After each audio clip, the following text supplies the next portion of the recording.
صلی اللہ علیہ حبیبہ محمد وآلہ وبارک وسلم۔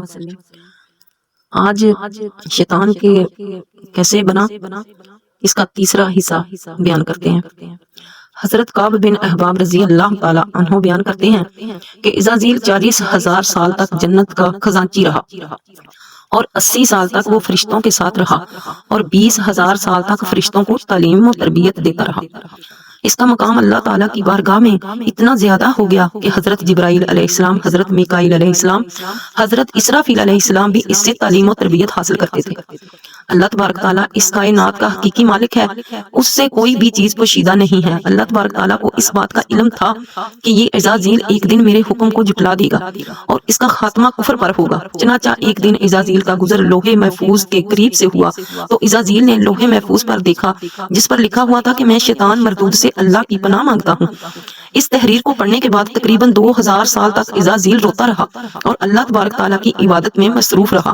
عزازیل اللہ تبارک تعالیٰ کی بارگاہ میں یہ سوال کرنے لگا، یا رب العالمین، یہ اتنا بڑا شیطان مردود کون ہے جس سے پناہ مانگی جا رہی ہے؟ اسرائیل کے سوال کا جواب دیتے ہوئے اللہ تبارک تعالیٰ نے ارشاد فرمایا کہ میں نے ایک بندے کو اپنی ہر نعمت سے نوازا ہے، وہ بندہ ایک دن میرے حکم کو ماننے سے انکار کر دے گا جس کی وجہ سے اس کی ساری عبادت ضائع ہو جائے گی اور وہ شیطان مردود بن جائے گا۔ اللہ تبارک تعالیٰ کا یہ فرمان سننے کے بعد عزازیل پر ہر وقت یہ سوچتا رہتا کہ وہ شیطان مردود کون ہوگا۔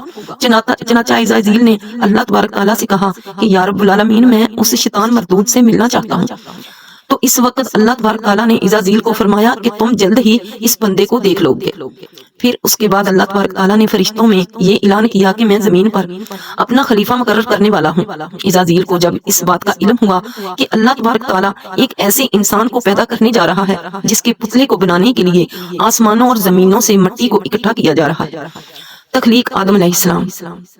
چنانچہ جب اللہ تبارک تعالیٰ نے حضرت آدم علیہ السلام کے پتلے کو تخلیق فرما لیا تو اس پتلے کو 40,000 سال تک اسی طرح پڑا رہنے دیا، اس میں جان نہ ڈالی۔